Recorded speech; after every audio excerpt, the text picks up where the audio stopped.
શ્રીનાથજી મંદિર મંડળના ઉપાધ્યક્ષ કોકિલાબેન અંબાણીના 90મા જન્મદિવસ નિમિત્તે અંબાણી પરિવારે શ્રીનાથજી ખાતે 56 ભોગ મનોરથ કરાવ્યો હતો. કોકિલાબેન, મુકેશ અને નીતા અંબાણી, અનિલ અંબાણી અને ટીના અંબાણીએ ભક્તિભાવ સાથે શ્રીનાથજીના દર્શન કર્યા.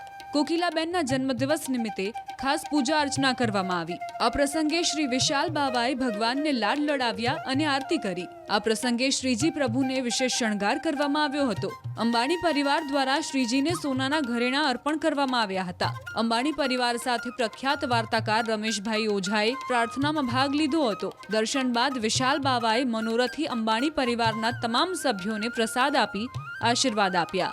આ પ્રસંગે વલ્લભ પરિવારના સભ્યોમાં શ્રી દીક્ષિતા બહુજી, શ્રી પદ્મિની રાવ પુત્રી, શ્રી પ્રિયમ વદા પુત્રીએ ખાસ આશીર્વાદ પાઠવ્યા હતા.